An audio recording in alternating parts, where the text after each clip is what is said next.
Good day, public. We are anonymous. Operation Liberty. Occupy the U.S. Capitol. The 11th of November 2012. We are at the critical crossroads in human history. The last remnants of freedom are about to be swept away. The time for action is now.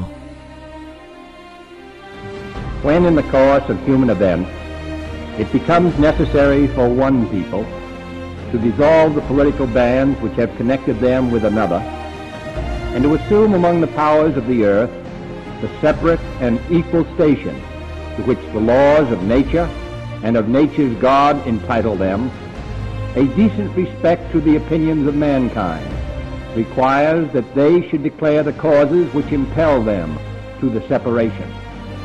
We hold these truths to be self-evident, that all men are created equal, that they are endowed by their Creator with certain unalienable rights, that among these are life, liberty, and the pursuit of happiness, that to secure these rights, governments are instituted among men, deriving their just powers from the consent of the governed, that whenever any form of government becomes destructive of these ends, it is the right of the people to alter or to abolish it, and to institute new government, laying its foundation on such principles and organizing its powers in such form as to them shall seem most likely to affect their safety and happiness.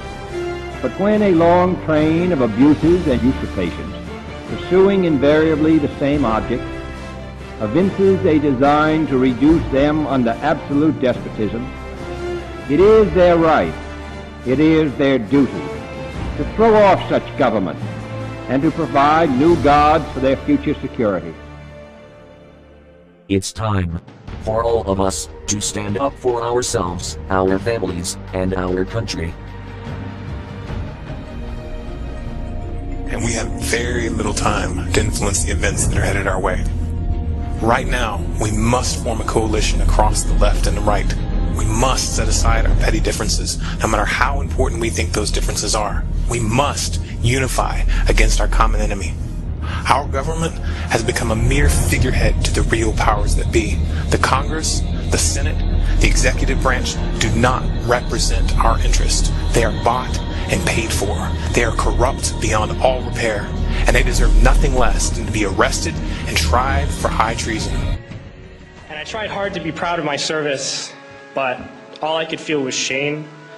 And racism could no longer mask the reality of the occupation. These were people, these were human beings.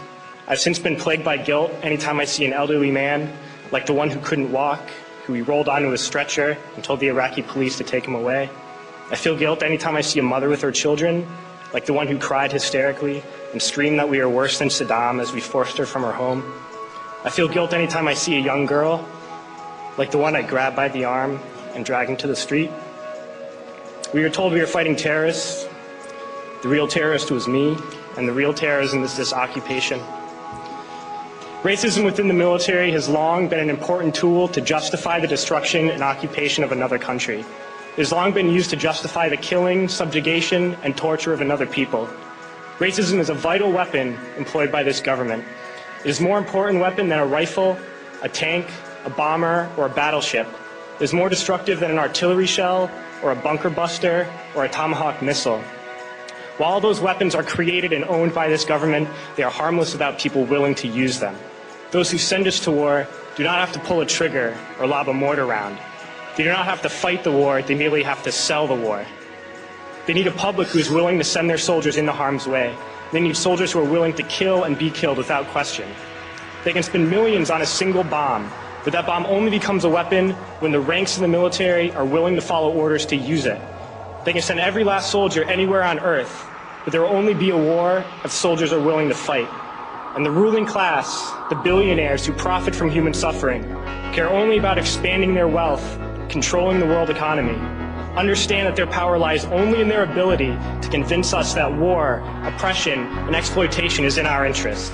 They understand that their wealth is dependent on their ability to convince the working class to die to control the market of another country. And convincing us to kill and die is based on their ability to make us think that we are somehow superior. Soldiers, sailors, Marines, airmen have nothing to gain from this occupation. The vast majority of people living in the U.S. have nothing to gain from this occupation. In fact, not only do we have nothing to gain, but we suffer more because of it. We lose limbs, endure trauma, and give our lives. Our families have to watch flag-draped coffins lowered into the earth. Millions in this country without health care, jobs, or access to education must watch this government squander over $450 million a day on this occupation.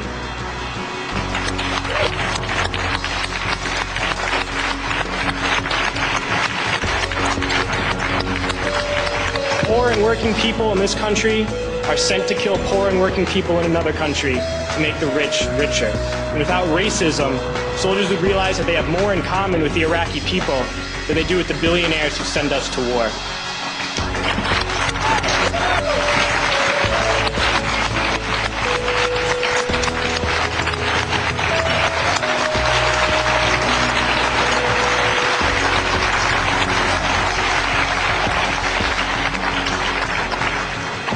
I threw families onto the street in Iraq, only to come home and find families thrown onto the street in this country, in this tragic and unnecessary foreclosure crisis. We need to wake up and realize that our real enemies are not in some distant land. They're not people whose names we don't know and cultures we don't understand. The enemy is people we know very well and people we can identify. The enemy is a system that wages war when it's profitable. The enemy is the CEOs who lay us off from our jobs when it's profitable. It's the insurance companies who deny us health care when it's profitable. It's the banks who take away our homes when it's profitable. Our enemy is not 5,000 miles away. They are right here at home. If we organize and fight with our sisters and brothers, we can stop this war, we can stop this government, and we can create a better world.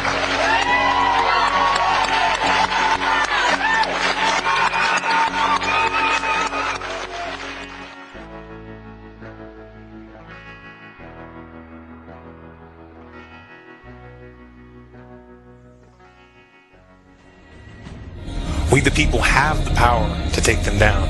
It's in our hands right now. The government's power is derived solely from our obedience. Its wealth is derived solely from our labor. Its strength is actually our strength. Take it back from them. That resistance, facilitated and amplified by a weapon our predecessors did not have, the glory that is instantaneous communication.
Proclaim liberty throughout all the land, unto all the inhabitants thereof, by declaring the Jubilee. Cancel all debt, stop war, redistribute the land, eliminate poverty. With enough faith, united together, we can move a mountain of evil. Show up and count yourself among the 99% anonymous millions. It's time. We won't get a second chance at this.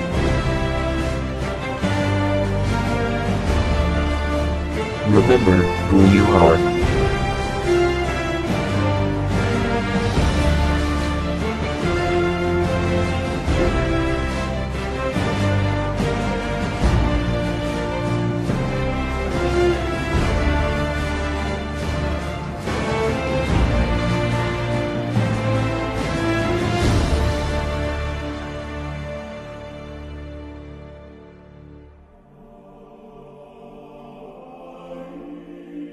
We are you. You are us. We are all anonymous.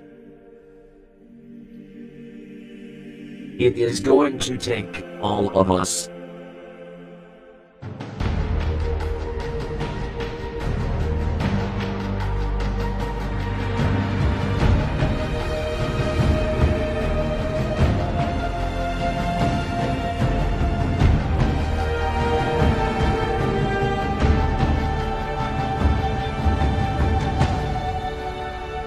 United, we stand.